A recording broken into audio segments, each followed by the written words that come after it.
साथियों, आज इस प्रस्तुति में मैं आपको ऐसे काली धाम चंडी धाम ले जा रहा हूं जिसका निर्माण 108 नरमुंडों के ऊपर किया गया है।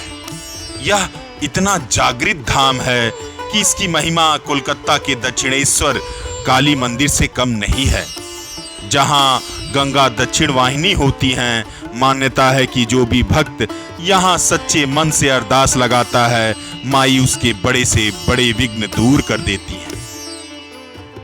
तो साथियों, आपका बहुत बहुत स्वागत है आपके अपने चैनल डंकी मंकी ट्रैवलर पर हरिद्वार दक्षिण काली मंदिर से।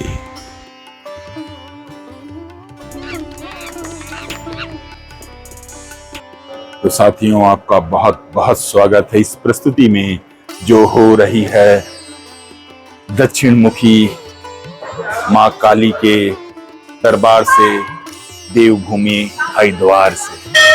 तो आप जैसे ही चंडी देवी की यात्रा प्रारंभ करते हैं तो जहां से मुखार बिंदु है चढ़ने का, उसी मुखार बिंदु पर माता का यह मंदिर स्थित है और इसकी भी एक अद्भुत कहानी है।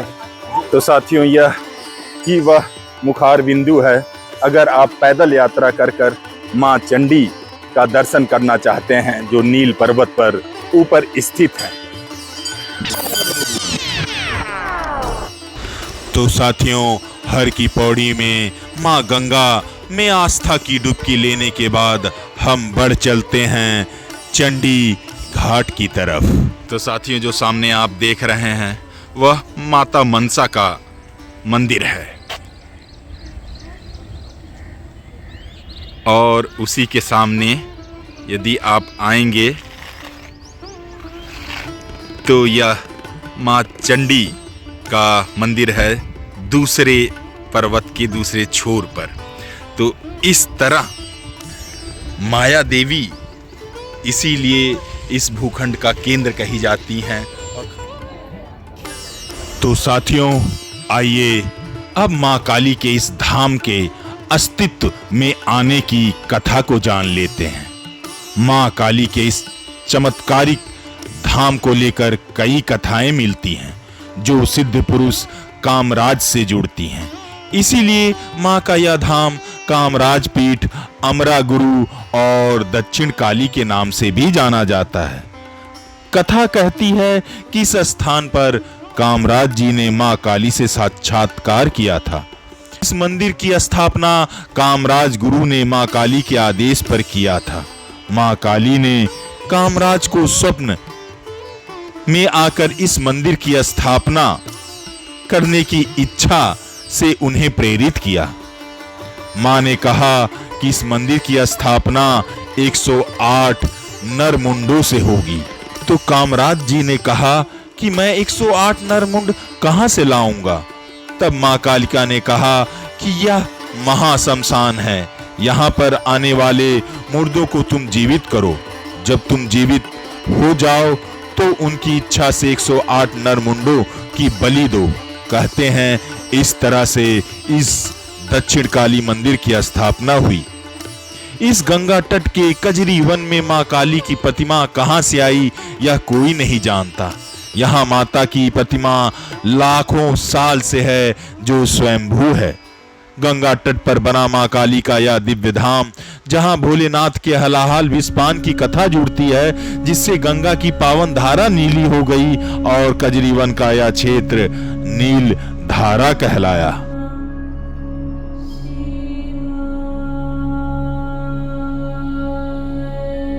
मां काली को शनिवार का दिन बहुत प्रिय है।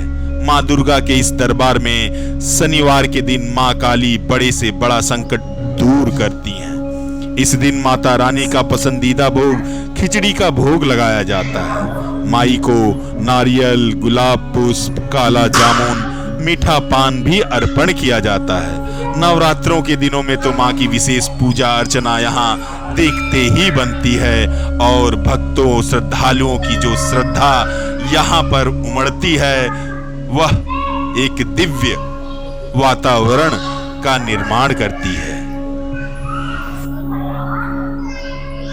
मां काली के इस धाम का विवरण स्कंद पुराण में भी किया गया है। माना जाता है कि स्वयं काल भैरव करते हैं इस काली पीठ की रक्षा। माना जाता है कि यह कलकत्ता के काली और शिव भक्त गुरु कामराज ने मां की मूर्ति को यहाँ स्थापित किया। तभी से यहाँ मां काली लोगों की मनोकामनाएं पूरी करती आ रही हैं। कहते हैं कि यहाँ पर काले और सफेद रंग के नाग नागिन के जोड़े रहते हैं। यह केवल सावन के दिनों में ही दिखाई देते हैं, लेकिन आज तक इन्होंने किसी को कोई नुकसान नहीं पहुंचाया है।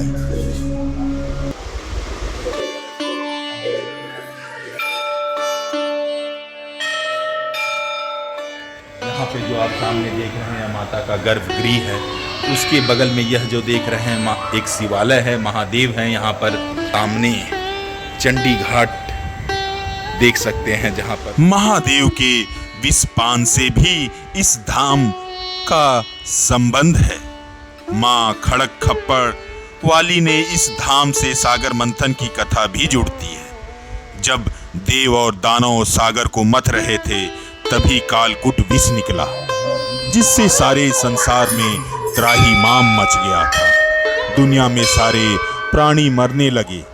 तब देवादिदेव महादेव ने हलाहल को अपने कंठ में धारण कर लिया।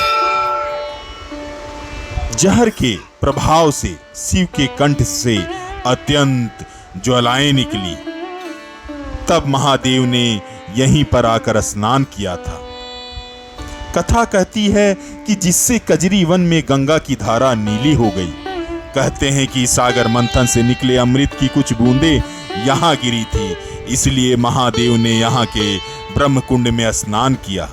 कथा कहती है कि शिव ने गंगा को जिस मुख्य धारा में स्नान किया, वह हलाहल विष के प्रभाव से नीली हो गई। गंगा के उसी धारा को नील धारा। तो दक्षिण वाहिनी माँ गंगा के तट पर स्थित यह माँ काली का मंदिर आपको अवश्य भ्रमण करना चाहिए। तो साथियों, अब हम माँ के दरबार से निकल रहे हैं और इस प्रस्तुति का अंत भी करते हैं। तो चलिए मिलते हैं ऐसे ही अगले किसी प्रस्तुति में। तब तक के लिए अपना प्यार दीजिएगा इस चैनल को। Please like share and subscribe the channel donkey monkey and traveller guys. जय सिया राम। ओम ह्रीं क्लीं चामुंडाय विजय।